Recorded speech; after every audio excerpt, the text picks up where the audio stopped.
Bastion is a high-powered damage hero that lacks the mobility of most other heroes, but makes up for it with his damage-dealing capabilities. This Omnic Siege robot can deal incredibly high damage in short windows, and consistently high damage at all other times.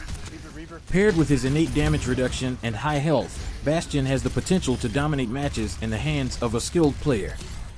Bastion is all about dealing high damage quickly. While there isn't much strategy to this beyond having good aim, there are situations where utilizing his assault configuration is better than others. Unlike the Bastion of the original Overwatch, Overwatch 2's Bastion can only turn into a sentry tank for a short period of time, during which he can move slowly. His assault mode fires a rotating machine gun which has a large magazine. This turret can be used to melt through enemy damage heroes, or work his way through a tank enemy.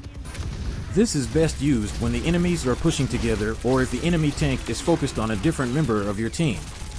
While outside of mitigation abilities, there isn't much the enemy team can do to avoid your damage. You don't move very quickly and are open to attacks. In both configurations, Bastion's weapons are hit scan, making him great for taking down flying enemies like Farah. Bastion's new ability, the A36 Tactical Grenade, gives him the chance to deal a high amount of damage to his enemies. The grenade can bounce off surfaces and explode upon impact with the ground or with an enemy.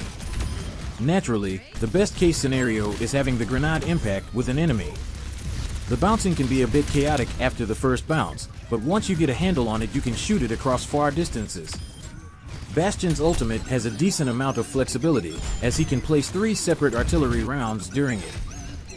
While most heroes won't get one-shot by one of these blasts, they can get taken down by 2 or 3 hits. You can attempt to place all 3 rounds on top of each other to get kills, or you can spread it out to try and push enemies one way or the other. It can also be used to block off choke points, or to force the enemy team to disperse, making it easier to pick off members of the enemy team. Overall, Bastion works best when his team is available to support him.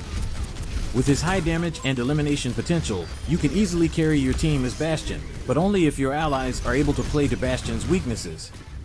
This involves things like damage and speed boosts, barriers to protect him, and debilitating abilities and ultimates to make it easier for him to secure eliminations, especially with his ultimate. Although Bastion is a simple hero to learn, he requires decent aim to do well with. Because his abilities essentially revolve around shooting the opponent a lot, you'll need to make sure more of your bullets hit than not.